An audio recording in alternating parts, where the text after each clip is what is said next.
Well, greetings, Mr. Colazar's class. Today we're going to start looking at Chapter 3, Properties and Changes in Matter.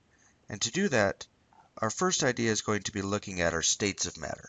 So we're going to begin looking at solids. Solids are going to be particles packed closely together. They're going to be very slow moving with strong attractive forces. This causes solids to have a definite shape, a definite volume, and the particles, as we said, packed very closely together, usually in a kind of a geometric pattern. Now, if we were to place a solid in a container, our solid would stay just in its actual shape. So off to the side, we're going to have you draw kind of a bunch of particles packed very close together, staying locked together. Now, solids are incompressible, meaning that they're going to stay the same size that they are. Those particles are just not allowed to move. All they do is move back and forth, vibrating next to each other, but aren't allowed to move out of position.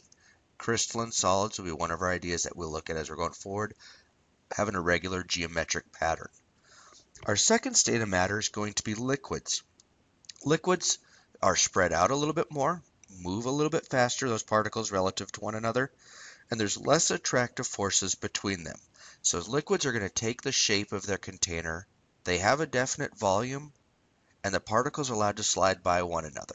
So if we looked at liquids, if you poured them in, say gasoline pours, it's going to start filling from the bottom up to the top.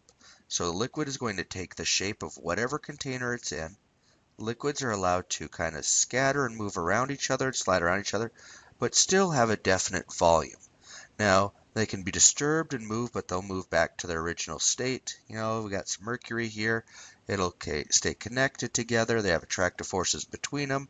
They're just not as strong as as the solids, so they're allowed to flow beyond each other. But they do have a definite volume. A gallon of gasoline in the tank is the same as a gallon of gasoline at the pump. Now, last one, gases. Gases very spread out. They move very fast, and there's weak or no attractive forces between them. So the gas is going to fill the entire container. So the particles are going to allow to zip and move around in any direction and continue to bounce past each other. They're spread very far apart.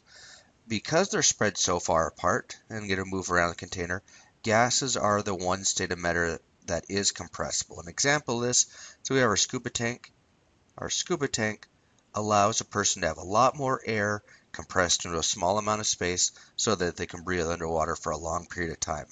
Now, even if you had a shaped container like this, the gases wouldn't just stay down here like a liquid.